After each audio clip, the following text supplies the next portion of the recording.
Voltamos com uma notícia de frente. Olha só, mantendo a tradição e o compromisso do Grupo Gazeta de bem informar em defesa da cidadania do nosso povo, o programa Notícia de Frente dá continuidade às entrevistas com os 11 candidatos para a disputa do Senado Federal pelo Estado, registrados.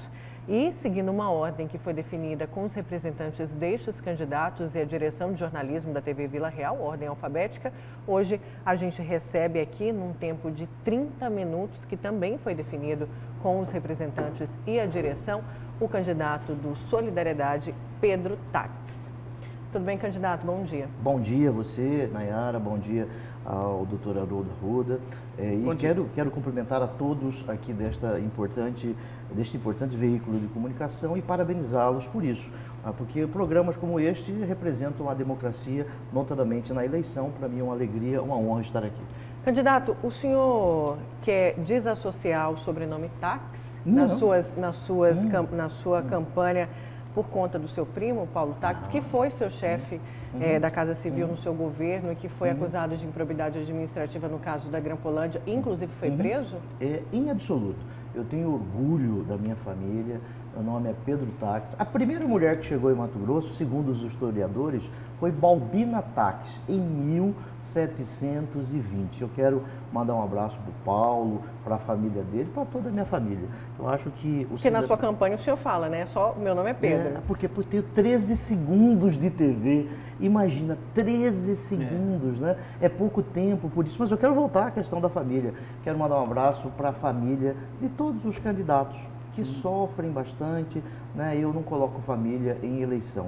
Família é uma coisa, para mim, sagrada. Aliás, quando eu fui candidato ao Senado pela primeira vez, minha mãe disse assim: Pedro, você vai deixar o cargo de R$35 mil, 30 mil por mês de procurador, o cargo por resto da vida de procurador da República? Eu falei: mãe, eu tenho uma missão. A minha mãe ficou uma semana sem falar comigo. Aí eu fui eleito senador. Aí eu saí para ser governador. Você sabe o que minha mãe falou? Você não devia ter saído do Senado. Não devia. Então, nós temos que ouvir, sim, a família. Eu quero expressar aos outros candidatos que eu não vou mexer com a família de quem quer que seja. O senhor fala que não deveria ter saído do Senado, né? Ido para um cargo do Executivo, o governo do Estado. O senhor perdeu as rédeas à frente do governo, candidato? Eu confesso a você, Nayara, que eu não consegui concretizar todos os meus sonhos. Isso é fato. Por isso, agora eu sou candidato ao Senado, que eu quero voltar a orgulhar Mato Grosso. Nós teremos no Senado temas significativos para a sociedade brasileira. Nós teremos a reforma administrativa, teremos a reforma tributária. Eu defendo uma reforma política que seja condizente com o momento histórico que nós vivemos. Nós temos que tratar do desemprego. Temos 13 milhões de desempregados no Brasil. E um senador, ele pode ajudar a diminuir o desemprego. Um exemplo, me permita, professor, um exemplo.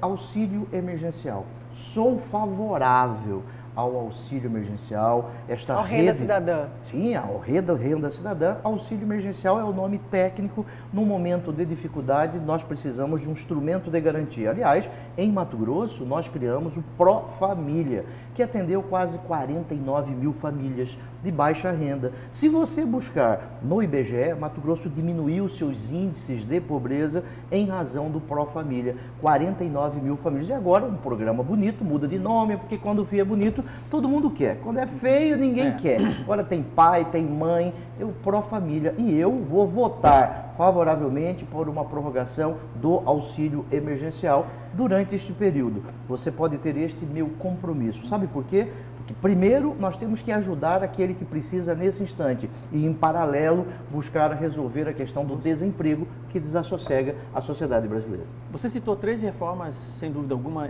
importantíssimas para o Brasil: reforma tributária, reforma administrativa e reforma política. Nesse espectro de reformas, nós estamos vendo aí, por exemplo, você está acompanhando, todos estão acompanhando a questão do caso Isabelle. Estamos acompanhando também o caso do verdureiro que foi morto por uma médica que estava alcoolizada e acabou atropelando, né?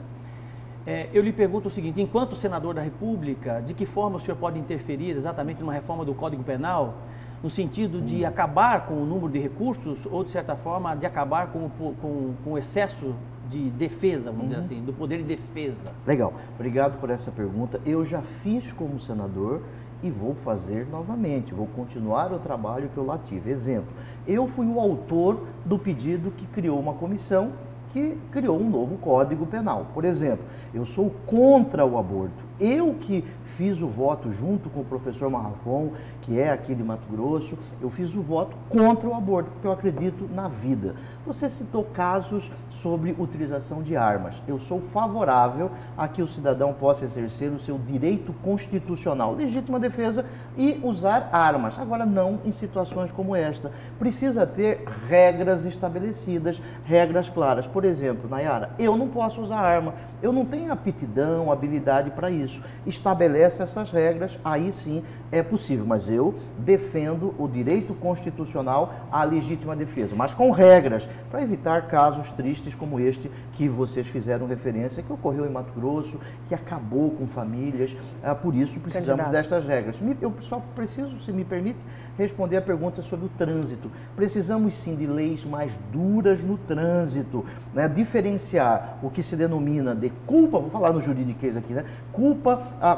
Dolo eventual, quando o cidadão assume o risco de produzir o resultado. Sou contra esse emaranhado de recursos que existe. O cidadão precisa ter o direito ao duplo grau de jurisdição. O que é isso? A senhora que está na sua casa, sua filha pede para ir ao cinema. Você fala não, aí ela recorre para o pai, recorre para alguém. Isso é recurso, é da natureza humana. Até eu tenho direito ao duplo grau de jurisdição. Eu quero voltar àquela pergunta sobre as rédeas do Executivo. O senhor perdeu.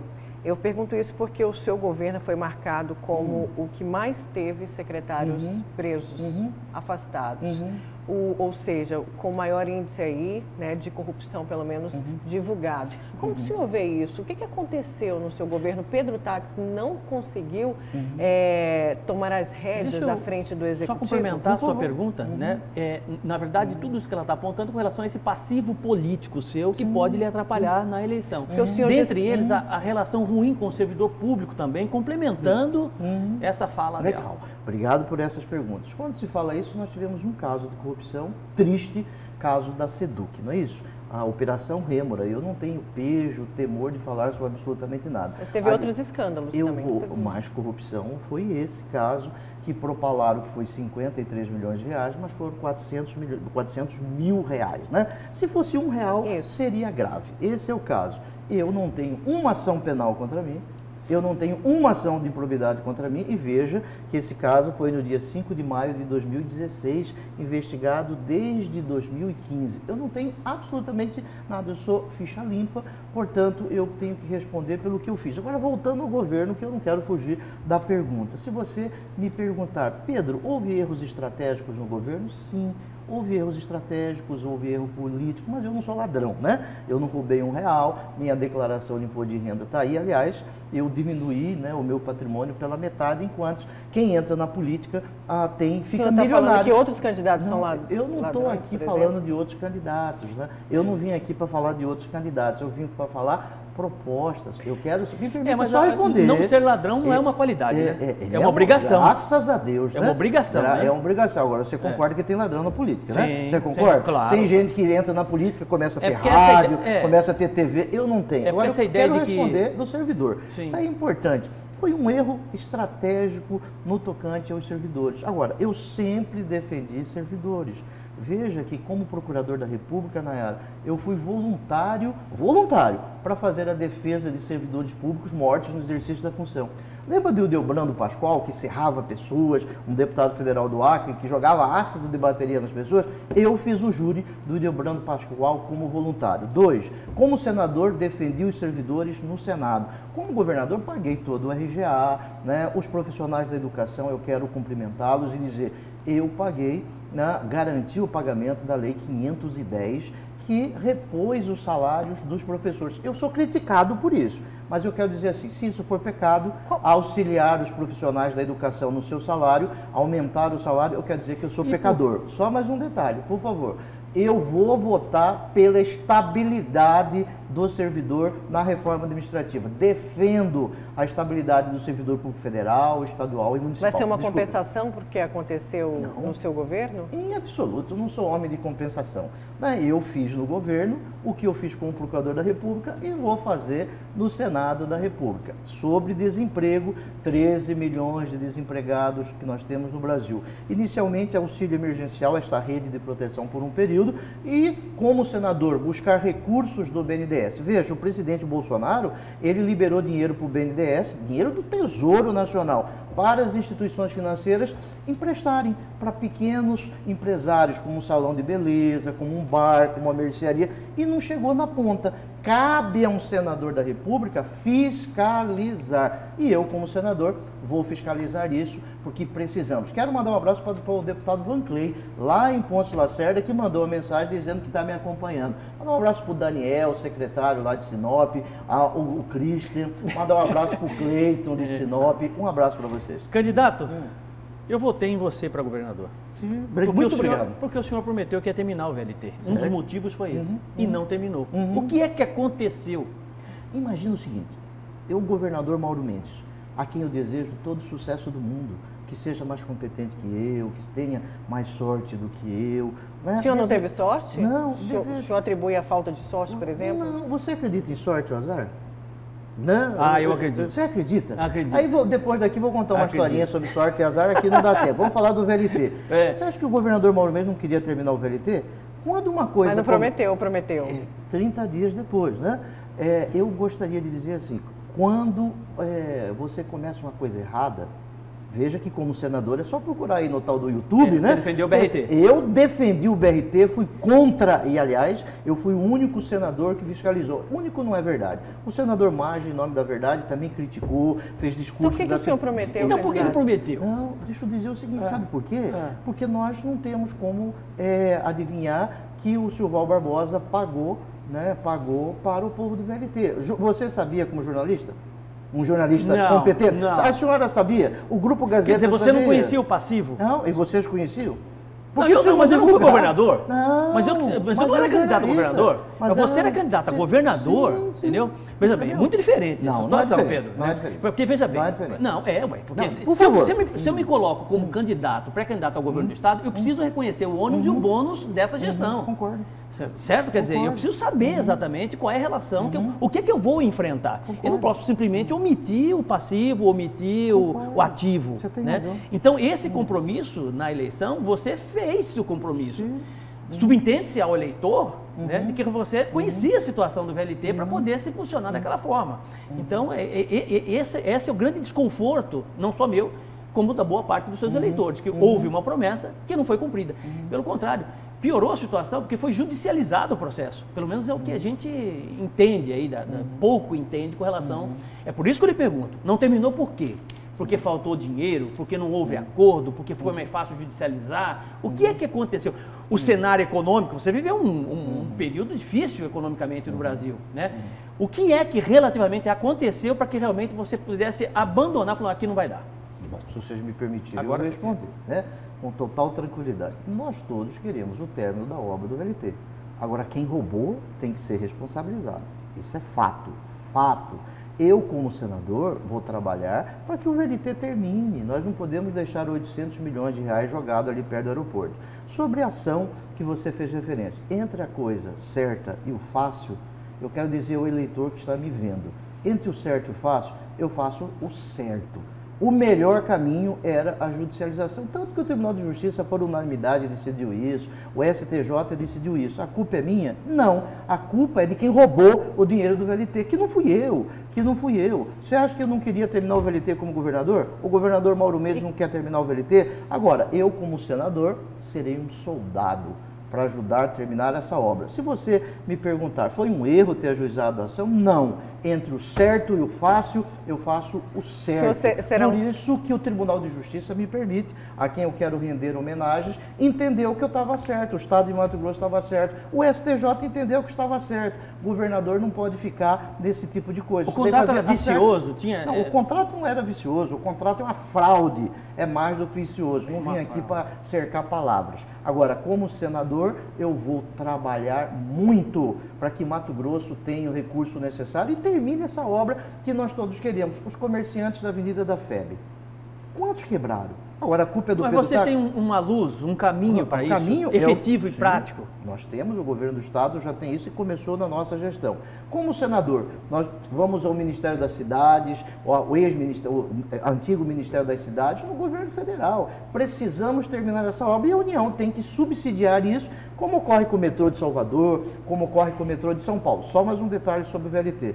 Quero dizer a você, eleitor do interior, você não vai faltar dinheiro para você, nas minhas atribuições como senador, a detrimento e para terminar o VLT. A União tem que subsidiar isso, porque Mato Grosso não é só a capital, Mato Grosso é também o interior. E falando em VLT, eu quero falar sobre a ferrovia. Aliás, quero render homenagem ao senador Vicente Ruolo, lá em 74, que começou essa luta, ao Dante de Oliveira, que conseguiu a ponte na divisa de Mato Grosso com Mato Grosso do Sul. Eu quero dizer que defendo a chegada da ferrovia até Cuiabá, o Vale do Cuiabá. Candidato, desculpe. O senhor chegou a ter o seu pedido, o pedido da sua candidatura, um pedido de impugnação por conta do uso da caravana da transformação em ano eleitoral. O senhor usou as cirurgias para o pessoal que sofria com a catarata para se promover para a disputa à reeleição do governo do estado de Mato Grosso? Cirurgias essas que foram contestadas na época pelo próprio CRM. Me permita, né? Se eu usei mal, né? Porque eu perdi a eleição, não é isso? Eu perdi a eleição. Esse programa, eu tenho orgulho desse programa. Esse programa começou em 2016, 3 anos antes das eleições. Fizemos 11 edições pelo estado todo. Em 2017, no final de 2017, eu pedi um parecer para a Procuradoria-Geral do Estado. A Procuradoria-Geral do Estado deu um parecer dizendo que podia fazer a caravana em 2018. E eu fiz 3 edições. Confesso aqui que fiz 3 edições. 29 mil pessoas passaram a enxergar. 29 mil pessoas. Mas foi para se... me permita só terminar. Por gentileza, amiga Nayara. 29 mil pessoas. Aí o TRE, um partido político, entendeu que não era possível deixar 29 pessoas enxergando, ajuizou uma ação, o Tribunal Regional Eleitoral, por maioria de votos, me multou R$50 mil. O Ministério Público entendeu que é caso de impugnação da minha candidatura, eu quero expressar meu respeito ao Ministério Público, ao TRE, nós temos que conversar e entender que são pessoas sérias. Isso, mas eu tenho o direito ao duplo grau de jurisdição. Até eu, né? Até eu tenho o direito ao duplo grau de jurisdição. Se você me perguntar, Nayara... Mas houve erros médicos também ali durante essas cirurgias, né? Que foram denunciados. Eu vou falar sobre isso. 70 mil pessoas fizeram a cirurgia. A recorrência, que foi, como você está dizendo, o remédio, de 70 mil, foram 9 pessoas, 9, se fosse uma seria grave, 9 pessoas, o índice é menor que nos Estados Unidos, né? Ninguém é perfeito, de 70 mil, 9. E aí a ação que o Ministério Público Estadual ajuizou, a quem eu quero expressar meu respeito, já está demonstrado que essas 9 não fizeram a cirurgia porque não era necessidade da cirurgia. Então, eu peço a você, cidadão que está me ouvindo, este programa levou a luz para 70 mil pessoas que não enxergavam e passavam a enxergar, que não eram enxergadas pelo Estado, porque não tem condições. A culpa é dos ex-governadores? Não, é porque os hospitais regionais não têm como. A senhora falou do CRM, o CRM não questionou isso. Quem questionou foi a Associação Mato Grossense dos Oftalmologistas. O senhor, então, não usou para se promover em ano eleitoral? O senhor não considera como promoção? Mesmo não tendo vencido as eleições, o senhor não considera como promoção? Eu não fiz isso porque eu comecei em 2016, né? É um programa que começou antes tem decisões... Mas continuou em 2018. Com parecer favorável, né? Eu não poderia deixar pessoas sem enxergar com todas essas estruturas, né? Agora, a senhora disse certo, está correto. Algumas pessoas criticaram a caravana, sim, dizendo que, olha, isso pode ser feito nos hospitais regionais. Eu quero dizer a você, cidadão eleitor, como senador, vou defender, mas a eventos como este, sim, porque o cidadão não pode ficar esperando na fila do SUS durante 5 anos. Não foi feito nos hospitais regionais por conta de todos aqueles problemas na saúde que o senhor enfrentou também na sua gestão, dívidas, inclusive com o interior, o senhor chegou a pegar um empréstimo junto à prefeitura, isso depois virou motivo de briga entre o prefeito da capital e o atual governador do estado, foi por isso, candidato? Olha, sobre briga do governador... Não, eu falo de não ter feito isso nos hospitais regionais, foi por conta da falta dos repasses, do endividamento. Mas me permita colocar minha colher de pau nesse angu, né? Olha, quando eu apoiei o candidato Wilson contra o Emanuel, no dia 6 de janeiro, o Emanuel era minha oposição no governo. Eu fui lá como governador e visitei, porque eu entendo que política não é feita com ódios, com rancor. Eu fui lá e comecei a ajudar, continuei a ajudar Cuiabá. Aliás, o hospital aqui, esse novo hospital com mais de 315 leitos, se não fosse a nossa administração, ele não existiria, porque nós... Falou HMC. Exatamente. Então, o prefeito não é um pai do HMC? Não, se ele é o pai ou mãe, eu não sei, né? Mas eu não sei, porque vamos ter que fazer DNA disso, né? Agora, que o Estado de Mato Grosso repassou 50 milhões de reais, repassou. Eu quero voltar à questão da saúde. Nós tivemos dificuldades na saúde e por isso que eu quero ser senador. Sabe por quê? Para que nós tenhamos uma reforma do Pacto Federativo e nós tenhamos mais recursos para a saúde em Mato Grosso. Porque Mato Grosso ajuda muito o Brasil. Agora o Brasil precisa ajudar mais o Mato Grosso nessa reforma tributária. A saúde é um dos problemas do Brasil. Veja, na nossa administração, em 4 anos, nós não recebemos 1,5 bilhão para a saúde. Agora, graças ao presidente Bolsonaro, e tem senador dizendo que foi ele que trouxe, né? 1,5 bilhão, e os outros deputados? E os outros, e o governador de Mato Grosso não ajudou? 1,5 bilhão, aliás, nem fala que foi o presidente Bolsonaro. O senhor é alinhado? Porque existem 2 bandeiras, né, muito claras, do agronegócio e a bandeira bolsonarista. O senhor se encaixa em alguma delas, candidato? Se você olhar bem perto de mim aqui, né, aqui não vai estar escrito na minha testa, pá, um carimbo, candidato do agro, pá, candidato do Bolsonaro. Não está escrito. Eu quero ser senador e representar Mato Grosso, representar você da agricultura familiar, representar você empresário. Sou contra a CPMF na reforma tributária, agora sou favorável ao imposto por grandes fortunas. Né? Imposto por grandes fortunas. Isso aí está lá na Constituição há 32 anos. Quem tem patrimônio aí de 500 milhões, 600 milhões, 1 bilhão de reais, tem que colaborar com aquele que mais precisa. Só um detalhe sobre o carimbo na testa. Eu não sou piá pançudo, como diz no Rio Grande do Sul. Né? Lá em Santa Catarina, lá no Paraná, e os amigos de Santa Catarina, do Paraná, do Rio Grande do Sul, que estão aqui, vieram nos ajudar no desenvolvimento do nosso estado, sabem o que é piá pançudo. Eu não sou menino de recado, não sou pau mandado. Né? Você me conhece, eu quero representar Mato Grosso. Serei senador de Mato Grosso, acredito nisso. O senhor não é, porque o senhor falou em ser soldado do povo ou soldado do governo? É porque não ficou muito claro aquela hora. Então eu vou deixar claro, peço desculpas, né? Eu não sou, não serei senador como nunca fui senador de governador. Eu serei senador pelo estado de Mato Grosso. Eu me referi ao governo federal. Ao governo federal? Sim. Eu defendo pautas que o presidente Bolsonaro defende, mas tem temas que ele defende que eu não defendo. Candidato, me permita isso? Sim. Eu não está aqui escrito aqui na minha testa, né? Eu quero e serei senador, se for a vontade de Deus, do povo de Mato Grosso. Porque lá no Senado é o único lugar que todos os estados são iguais. Deixa eu só lembrar isso. Me permita, professor. Claro. O senhor é professor de filosofia, de ciência política, sabe disso e sabe bem a diferença.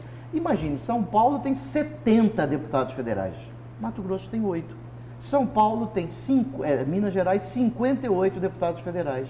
Mato Grosso tem 8. Agora no Senado, São Paulo tem 3, Mato Grosso tem 3, o Acre tem 3. É só comparar. Compare. Nayara, no Senado, eu que fui o autor do projeto do feminicídio. Porque existem mulheres morrendo em razão da sua condição de mulher. Eu fui o autor desse projeto, lá no Senado. Eu fui o autor, sabe por quê, amigos? Porque o Senado desempenha 3 básicas funções. Primeiro, criar leis para que nós tenhamos tranquilidade. Nós temos quase 1 milhão de leis no Brasil. Nós precisamos de algumas PEC, outras não PEC.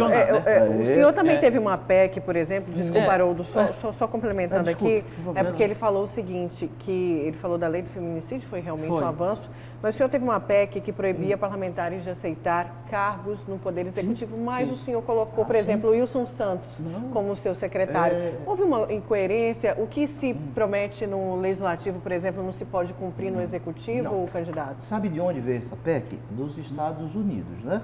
Lá nos Estados Unidos, quem é senador, quem é deputado federal, não pode, lá chama de representante, não pode exercer cargo no Executivo. Eu entendo desta forma, mas não foi aprovado, né?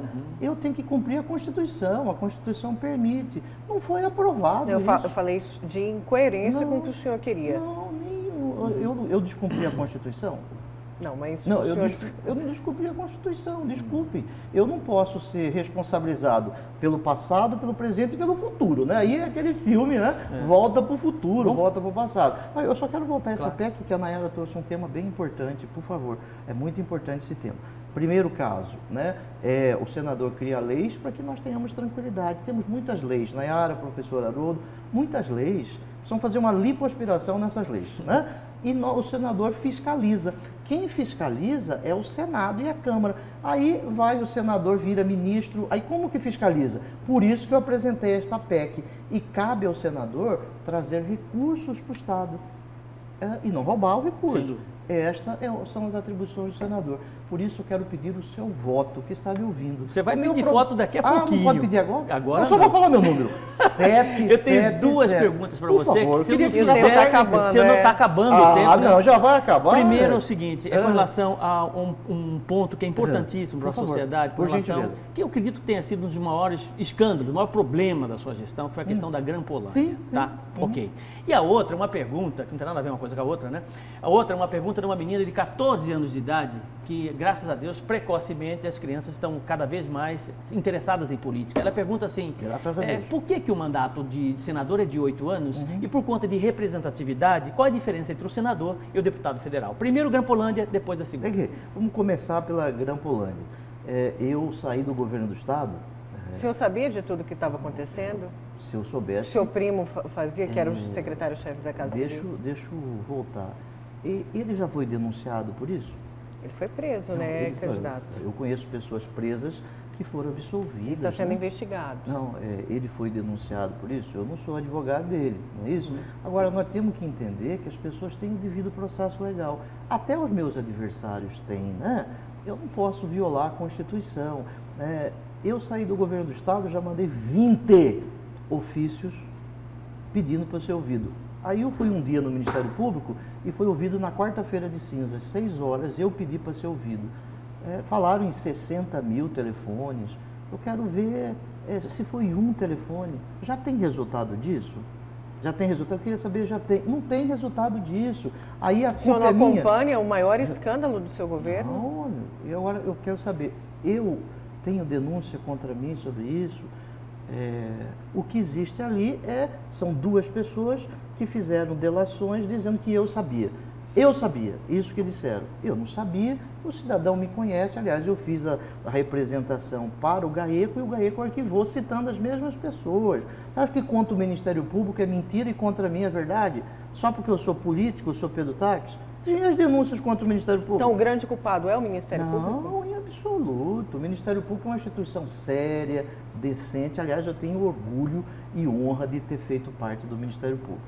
Tenho orgulho e honra. Agora eu preciso responder... porque senão está assistindo. Mas eu quero voltar à Granpolândia, né? Quero voltar à Granpolândia. O senhor que está me ouvindo, a senhora que está me ouvindo, o senhor viu a denúncia sobre a Granpolândia? Tem alguma coisa já sobre isso? Até agora, eu já mandei 20 ofícios pedidos para que eu fosse ouvido. 20! Inclusive abrindo mão do meu sigilo bancário, fiscal e telefônico desde que eu tinha 18 anos de idade. Sabe por quê? Porque eu não temo o meu passado, por isso eu não tenho medo do meu futuro. Eu não fiz nada de errado. Quem fez errado, que se responsabilize. Eu não fiz nada de errado. Então, quem fez, que se responsabilize. Agora, eu não posso ser responsabilizado. Por exemplo, o atual governador do estado de Mato Grosso, a quem eu desejo sucesso, prenderam uma pessoa da Casa Civil. Você acha que o governador tem culpa disso? Como que eu posso responsabilizar o governador? Eu não quero que faça com os outros o que fizeram comigo. Eu vou responder. A escolha do seu secretariado, o senhor acabou de falar, foi indicações, foi mal escolhido? Porque tiveram esses escândalos, como eu disse, foi o governo com o maior número de secretários Quantos presos. escândalos de corrupção teve, né? Eu estou falando dos secretários, candidatos. Quantos escândalos de corrupção? Dos secretários envolvidos em esquemas de corrupção, em operações, afastados, presos. O senhor teve o seu secretário-chefe da Casa Civil preso, candidato. O atual teve o adjunto, né? Preso, né? Sim. E será que o governador atual é responsável? Eu não posso falar isso, né? Com todo respeito, eu quero falar que eu serei senador da República, porque se for vontade de Deus e do nosso povo, serei senador da República. E eu não sou candidato ao governo, né? Aliás, minha mãe disse, Pedro, você não devia ter saído do Senado. Não esquece da pergunta. Mas já está acabando, viu? Ele vai ter um minutinho. A pergunta, o Senado começa... Por que é de 8 anos? Porque existe a Casa dos Nobres no Senado. O Senado vem de sênior, de mais antigo, que é a vitalício. E quando criou o Senado nos Estados Unidos, estabeleceram um prazo maior para que sempre a federação tenha seus representantes. Um minuto. Aliás, o Senado precisa de experiência. Compare. Meu nome é Pedro Taques. Um minuto, meu senhor. número, eu vou poder falar? Pode, agora um minuto, falar. senhor. Eu não vou nem falar, vou ficar quieto, tá? Tá bom? Eu quero agradecer a você, Nayara, a força da mulher mato-grossense, você não se intimida, está absolutamente correto. Agora, quem não aguenta a pressão não vai ser senador, né? Quem ofende jornalista não vai ser senador. Quero lhe cumprimentar e parabenizar pelo seu trabalho. Professor, quero lhe cumprimentar, pedir o voto de vocês. Obrigado. Eu não estou carregando o mundo nas costas. Eu sou um homem feliz, porque quem já foi senador para Mato Grosso? Quem foi governador? E quem será novamente senador? Se Deus quiser, é um homem feliz. Meu nome é Pedro Taques, vou repetir de novo, Pedro Taques, o meu número é 777. Eu preciso do seu apoio, do seu voto, para que eu possa voltar a orgulhar Mato Grosso. Certo. Candidato, muito obriguada. Obrigado, né? Muito obrigado, Pedro Taques. Obrigado, Nayara. Não, vamos seguir. Já acabou? Pensei acabou? que você ia falar obrigado. E eu fico aqui, Fabrício? Deixa eu só falar que amanhã nós vamos receber aqui, dando seguimento a essa rodada de entrevistas, a candidata do Patriota, Coronel Fernanda, aqui no A Notícia de Frente, tá? Seguindo essa ordem alfabética que foi acordado com os representantes e também com a direção de jornalismo. Muito obrigada pela sua companhia, Haroldo Arruda Júnior, também, pessoal aí de casa. Lembrando que a gente vai continuar aqui na sua telinha durante o dia. E você fica agora com Fala Brasil. Tchau, gente. Tchau, tchau.